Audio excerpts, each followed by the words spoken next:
Olá, tudo bem com você? Tudo bem com a sua família? Está começando mais um podcast Amo Família. E eu sei que a maioria das pessoas que visitam o meu canal estão buscando um assunto concernente a casais ou liderança. E eu vou dar sequência aqui em um assunto que, para mim, é decisivo, é determinante. Quando se fala de casamento e finanças.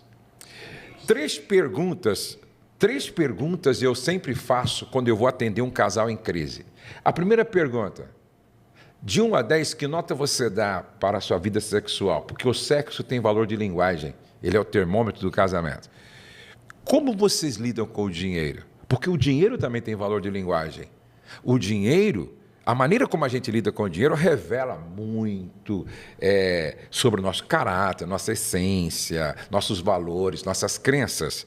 E também como é que você trata essa questão da devocionalidade, entendeu? Então, meu relacionamento com Deus determina muita coisa na minha vida. Muita coisa não, tudo na minha vida, não é? O sexo determina muita coisa no meu casamento e o dinheiro. Então hoje a gente vai falar sobre casamento e finanças. Você não pode perder por nada, até porque hoje o nosso já não é nem mais convidado, ele é parte integrante do nosso time, porque ele dá palestra no SOS, palestra no Celebrando, palestra na nossa igreja e além disso treina muitas pessoas, é um mentor na área financeira. Então, vamos para o nosso podcast de hoje.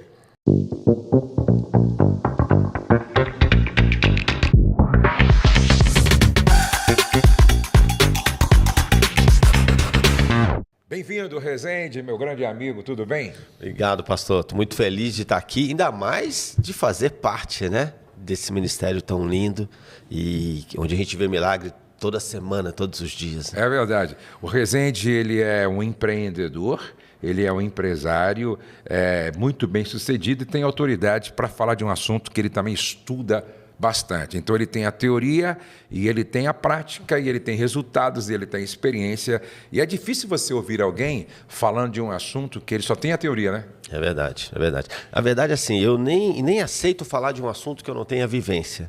Então assim, eu passei por crises, superei as crises, descobri um caminho e o que eu falo é dessa experiência, é sobre isso que eu quero falar. Inclusive, você está aí com uma live todo dia às 6h17 da manhã. Por que 6h17? E tudo tem um motivo, né, pastor? Deus colocou no meu coração a questão de fazer uma live 40 dias, e era assim, 40 dias de semana, às 6h17 da manhã. E ela começaria no dia 1º de novembro e terminaria dia 31 de dezembro, simbolizando a saída do cativeiro financeiro do povo hebreu do Egito, os 40 anos no deserto e a entrada na Terra Prometida. E quando eu fui contar, quando eu tiro os feriados que teriam, os dias que teriam no meio, dava exatamente os 40 dias. E 6h17 da manhã, tudo 6 é o dia que Deus, a questão do homem e a dependência do homem por Deus, o 1, a questão do recomeço. Então, é toda uma simbologia. E o 7 que é o número da perfeição. Da perfeição. Da plenitude. Isso. Então, assim, tudo ali tem um motivo e algo que a gente começa falando nessas lives é assim, lembra que os reclamões, os murmurentos, os que não acreditaram, não entraram na Terra Prometida. Exatamente. Então a gente sai caminhando e a gente não quer mais voltar, agora nós vamos para frente. E aí todos os dias, de segunda a sexta, 6h17 da manhã. Que bom, que bom. Mas veja só, nós já falamos sobre isso, né, que uma das causas do divórcio é a má gestão do dinheiro, né? É a má gestão financeira, ou da parte do homem ou da parte da mulher. E nós já falamos aqui também sobre a importância do planejamento, mas hoje a gente vai falar sobre alguns pontos de grande dificuldade, não é, sobre finanças no casamento, que é a falta de planejamento financeiro conjunto. Isso. É importante o casal fazer o planejamento?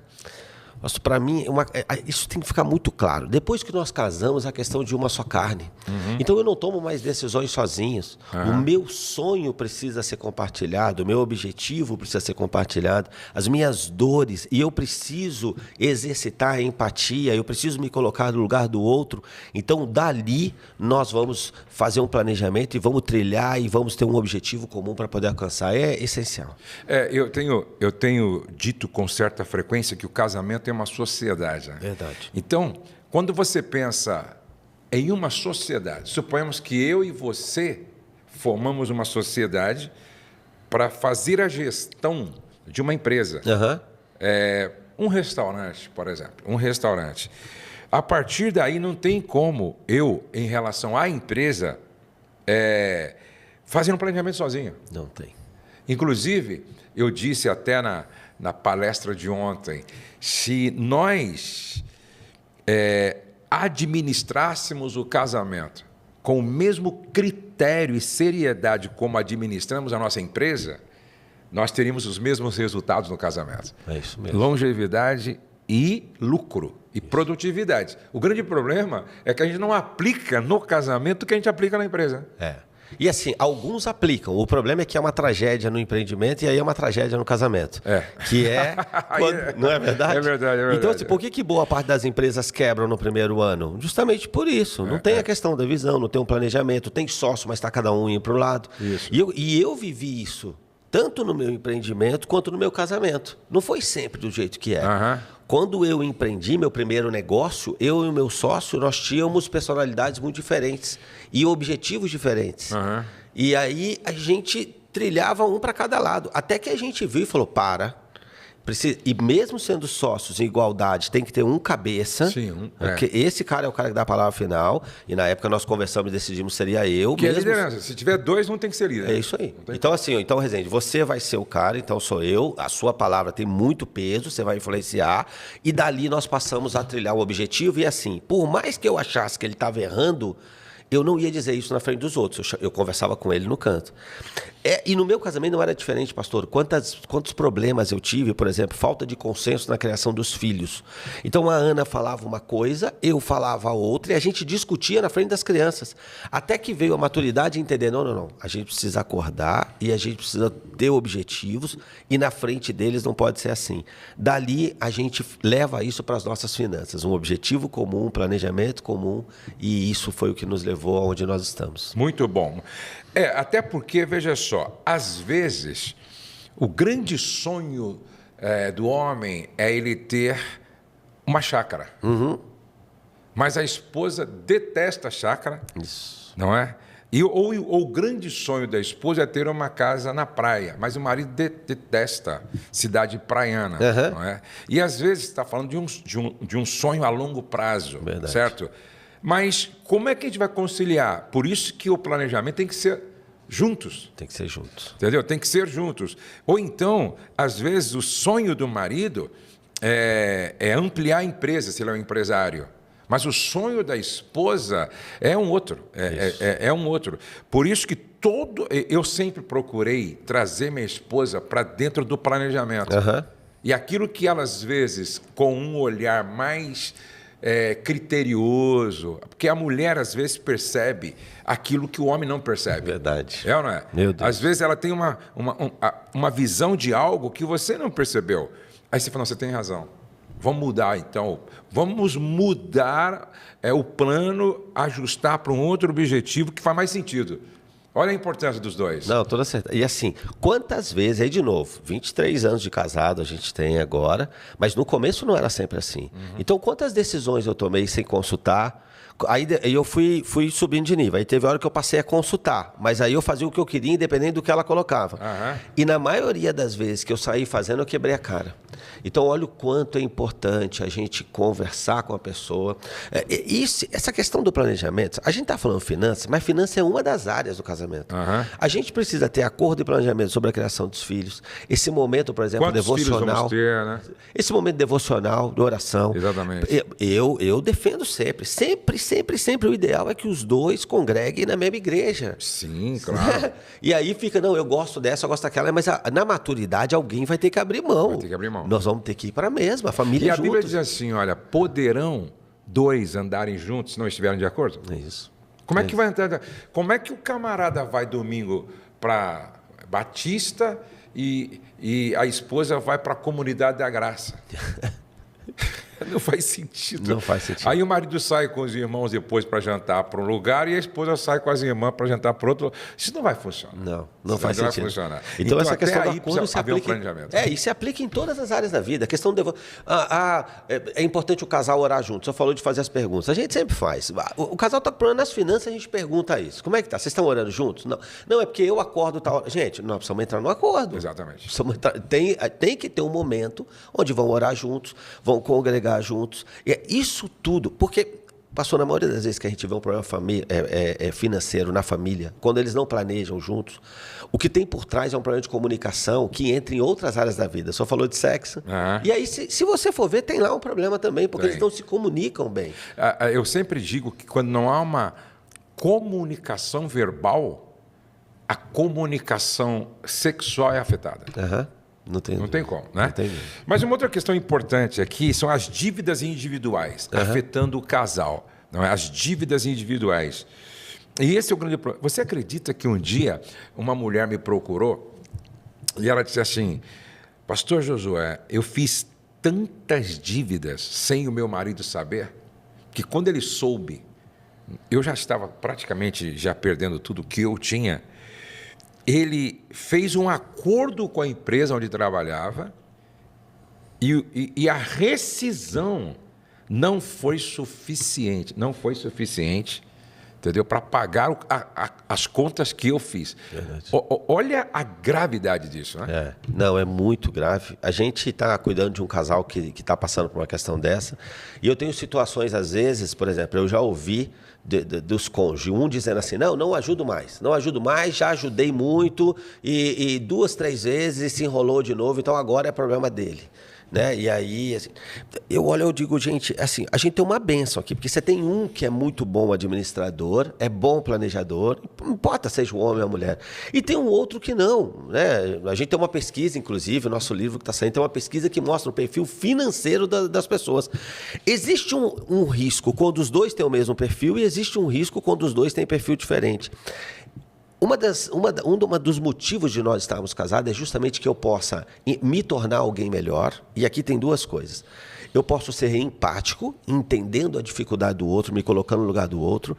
E eu tenho que tratar o meu orgulho, porque às vezes também quem está com dificuldade não pede ajuda. É verdade. Não é verdade? É verdade. Então, é muito complicado. Eu pergunto para os cônjuges, como você consegue dormir sabendo que as suas contas, vocês tratam as contas separadas, estão tudo tranquilo, e o seu marido ou a sua esposa estão perdendo a noite de sono e passando por dificuldades financeiras e vocês não se ajudam, sendo que a solução está dentro de casa, né? Então, e outra coisa, né?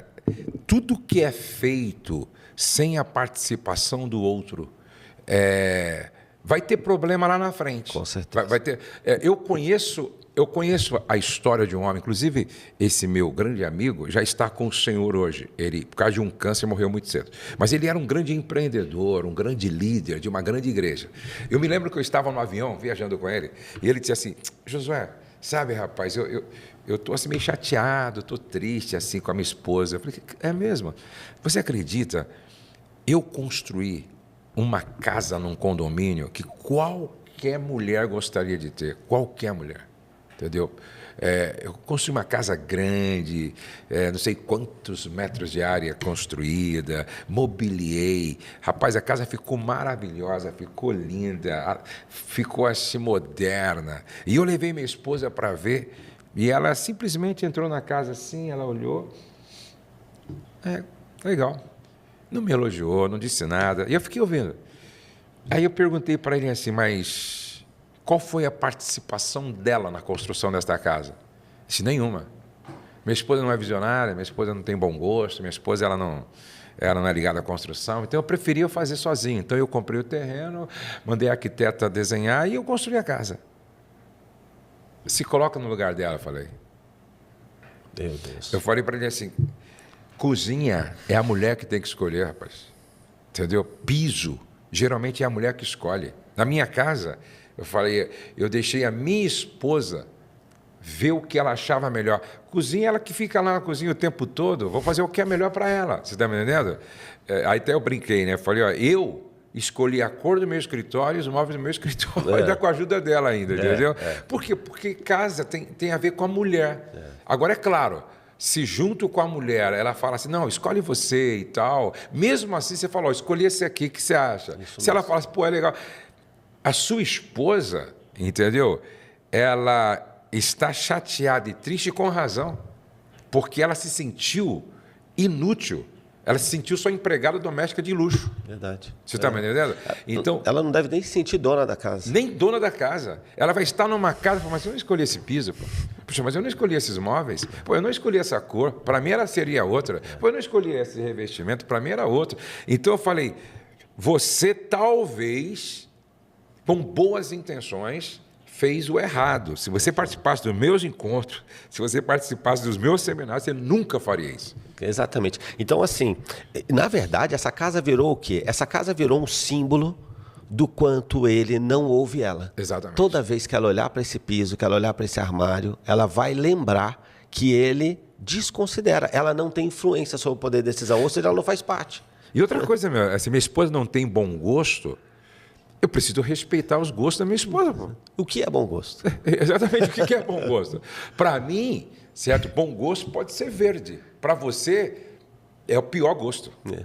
Então, isso é muito relativo. Muito relativo. E o legal mesmo, assim, o que eu acho nisso, é chegar, tipo assim, olha, eu cedo um pouco, você cede um pouco e a gente chega num ponto que fica bom para os dois. É isso mesmo. Esse é o exercício. Esse é o ideal, isso é o ideal. Esse é o exercício. Esse é o exercício do casamento. Esse é o exercício do casamento. E, pastor, você falou dessa história e eu conheço uma outra história de um rapaz que estava passando por um problema financeiro, um empresário passou por um problema muito grande e ele procurou pessoas para aconselhar e ele focou só na questão financeira.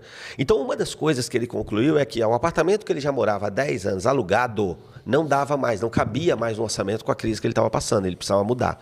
E o que ele fez? Ele procurou um imóvel metade do valor, um imóvel menor e tal. Só que ele não comunicou à esposa. E no dia que ele foi... E aí, depois, quando ele nos procurou, e com crise no casamento, ele falou, não, Rezende, mas eu não queria preocupar ela. Eu fui arrumar uma solução, já arrumei um apartamento, o apartamento é legal, é num lugar legal. Falei, mas você avisou ela 3 semanas, depois dela morar no apartamento há 10 anos, que ó, daqui 3 semanas a gente muda, mas fica tranquila que eu já resolvi tudo. Mas o que a pessoa quer é fazer parte, ela quer estar com você, né, pastor? A gente conta nas nossas palestras uma coisa que mexeu muito comigo, uma mulher que chegou pra gente, é assim, ela e o marido, um casamento legal, uma vida legal, o cara é empresário, um cara com uma cabeça boa, investiu em imóveis, tinha uma reserva, as coisas indo muito bem. Só que no começo ela conta que ele foi tentar conversar com ela sobre as coisas, ela dizia, não, eu não entendo disso, não gosto de... Você cuida... E ela fazia outras coisinhas lá. Na pandemia, esse cara pegou Covid e em 3 dias ele foi entubado e morreu. Quando ela chegou para a gente, 4 anos depois, a empresa tinha quebrado, ela tinha perdido os imóveis e tinha perdido o dinheiro investido. E ela ainda tinha uma filha que requer cuidados especiais, tem autismo. E ela com dificuldade de pagar um aluguel de R$ 1.500. Então, assim, esse cara fez tudo. Cara, ele trabalhou, marido bom. Só que os dois, ele se acomodou numa situação. Ela não quer saber, então ela não sabia senha, não sabia que era um advogado, não sabia em quem confiar, não sabia nada. Ela, com o comodismo, ele podia tomar decisões e ela não precisava se envolver. Então, é algo que a gente diz, o casal precisa, ela não precisa trabalhar na empresa, mas ela precisa saber em quem confiar, quem que eu procuro, aonde está isso, ela precisa saber disso, no mínimo, né? E quando um dos dois rema sozinho... Exatamente, esse é o grande problema, que algumas mulheres também, elas praticamente se anulam. Isso. Não, faz aí, vai fazendo aí, faz aí. Isso é um problema sério. Não participa de nada, não se envolve com nada. Às vezes o marido quer compartilhar com a mulher alguma coisa da empresa, entendeu? Ou se é pastor, alguma coisa da igreja. Não, resolve lá. Isso não é saudável. Não. Isso Os não dois vão caminhar juntos. Né? Exatamente. Tem uma outra questão aqui que eu acho que é muito interessante, e a desigualdade da renda. Certo. Por quê? Porque eu vejo hoje que tem mulheres que ganham mais do que o homem. Uhum.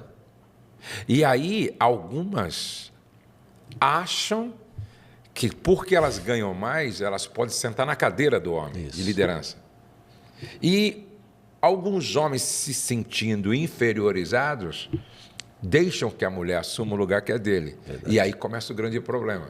Verdade. Porque eu sempre digo que o fato de a mulher ganhar mais não dá a ela o direito de adulterar uma norma estabelecida por Deus, né? Que isso. O homem é o cabeça. É isso, precisa ter muita sabedoria. E para mim isso é uma questão de ciclos. O mundo de hoje, o mundo que nós vivemos, isso pode acontecer no momento do casamento, o marido ganha mais, tem um outro momento que a esposa ganha mais. Uhum. Eles precisam ter muita sabedoria e não podem trocar de papéis por causa disso. Eu conheço uma pessoa que, assim, durante muito tempo, no começo do casamento, a esposa era uma pessoa conhecida em todo lugar e tinha maior renda. Só que ele cuidava da agenda dela, ele apoiava ela, ele ia nos compromissos. Então, assim, ele não deixou o papel dele, porque entrava mais. Ele era o marido dela. Sim. Depois o jogo inverteu. Agora ela é que é a esposa dele, ele que é o cara conhecido. Mas eles têm isso. Algo que eu costumo falar, pastor, que eu acho que muitos homens não entendem nessa questão do homem ser provedor, é que é assim. O que o homem precisa entender de um homem provedor é, se tem um agasalho e tá frio, você tira e dá para ela. Sim. Né? Se tem um bife, você dá para ela comer. Se tem um guarda-chuva e tá chovendo, você tira e dá para ela. Se tem barulho na cozinha, quem é que vai de madrugada ver se entrou ladrão? É o homem que vai. Não pode inverter essas Pior questões. Que hoje é a mulher que está indo, né? Não é? Então, assim, o papel do homem provedor é essa. Mas se a vida te trouxe a um ponto onde a sua esposa ganha mais do que você, isso você não pode sair da sua posição e ela não pode sair. Aqui tem o homem que se anula às vezes e tem a mulher que quer, e às vezes até expõe o marido numa situação dessa. O homem precisa ser trabalhador. O que não dá também é a mulher trabalhando, o homem desempregado, acordando 9 horas da manhã, exatamente. 10 horas da manhã, e a mulher pagando as contas. Exatamente. Isso também não dá. Então, os dois tendo clareza, e o maior manual que tem é a palavra de Deus, exatamente, é a Bíblia. Lá está o manual. Exatamente. Agora, como é que eu vejo isso, né? Eu vejo muitos homens acomodados. Também. Por exemplo, a mulher, ela se formou. E ela é médica, ou ela é dentista, ou ela é uma engenheira, não é? E o homem, ele estacionou. Uhum. Eu me lembro que eu estava na cidade de Taubaté, ministrando para os jovens, e uma jovem que tinha lá os seus 27, 28 anos, ela já tinha acho que 2 universidades, ela era muito estudiosa, estudava aqui, estudava lá e tal, né? E muito preparada ela, e estava estudando ainda. Ela disse, pastor, eu desisti do meu noivo por uma razão. Uhum. Ele é íntegro, ele é um bom filho, ele é trabalhador. Só que ele é mecânico. Tudo bem até aí, ele é um mecânico. Não, até aí tudo bem. Só que ele era um mecânico sem visão de expansão, sem visão de crescimento, sem visão de progresso. E eu amo estudar. Uhum. Eu não paro de estudar, eu gosto de ler, acho que falo inglês, espanhol e tal, e já estou assim, já pensando em doutorado, não sei o quê. E ele, não gosta de ler, não pensa em crescer, não pensa em ser o dono da oficina, uhum. Não pensa em expandir a oficina, não pensa em ter uma rede de oficina. Quer dizer, eu pensei, se eu casar com ele, e ela insistiu com ele, mas não tinha quem tirar da cabeça dele, entendeu? Acomodado, estagnado. Ela disse, eu preferi, pastor, abrir mão do relacionamento para amanhã lá na frente. Eu não ter que me separar de um homem acomodado. É isso mesmo. Conformado. Eu disse, minha filha, infelizmente eu conheço alguns homens assim, alguns rapazes assim. Agora eu conheço histórias diferentes. Por exemplo, eu conheci a história de uma filha de um pastor até, aqui de Limeira. Ela era dentista, eu fui ao consultório dela. E ela se casou com um eletricista, de construção, assim, de casa, eletricista.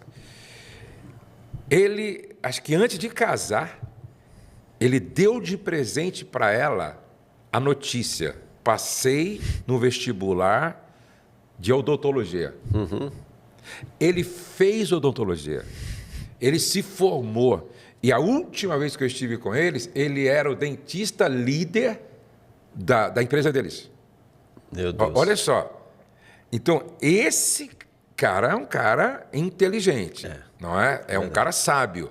Ele não perdeu a noiva porque ela estava na frente dele. Falou, não, eu vou alcançá-la e vou se tornar ainda um líder de um projeto nosso. É isso. Entendeu? Esse é um cara visionário, né? É, muito. Pastor, isso é uma coisa tão lógica, assim, eu acho que quem está assistindo a gente pode pensar. No meu processo de transformação, quem me conheceu há 20 anos atrás, eu sou uma outra pessoa hoje. Sou uma outra pessoa. Então, meus assuntos são diferentes. Tem mesas que eu sentava e tem até pessoas que eu me relacionava que eu não tenho mais assunto. Eu não tenho mais assunto com essas pessoas. Não tem conversar com essas pessoas. Não tem, Né? não tem. Agora, imagina quando isso acontece dentro de casa. Então, o marido ou a esposa continuou se desenvolvendo. E esse desenvolvendo é... Por quê? Porque você vai sentar em mesas onde os assuntos mudam, a postura muda, o nível de experiência muda. Se você continua onde você estava quando se casou e o seu cônjuge se desenvolveu, como é que vocês frequentam o mesmo ambiente? Como é que pode? Então, assim, os dois têm que caminhar. Sabe que quando eu entrei no processo de desenvolvimento, e teve um dia que eu falei, eu preciso dar uma alavancada, e eu comecei a fazer treinamentos, imersões, e cursos, eu senti que eu precisava, como empresário, porque eu acho que muito empresário sofre sozinho, mas ele também é muito orgulhoso, porque ele também não busca ajuda, não busca aprender. Eu fui nos primeiros treinamentos sozinho. Isso gerou um problema no meu casamento. É, porque você está na página 70, sua mulher está na página 6. Não, quando eu voltei acelerado, e assim, a gente assistia novela, sabe? A gente tinha Quando eu voltei, eu falei, não assisto mais novela, e não tem mais isso, e agora eu não lia, agora eu vou ler, e nós temos que ler. A minha mulher falou, calma aí, fizeram lavagem cerebral na sua cabeça. Né? Parou, para onde você está indo? E eu chegava na empresa e dizia, agora é assim, quem não vai ficar pelo caminho. Ela falou, tá ficando ruim.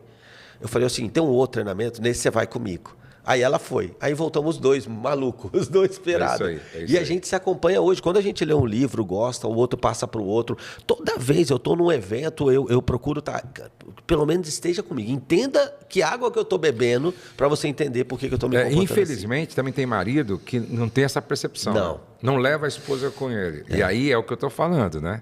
A gente está falando aqui de...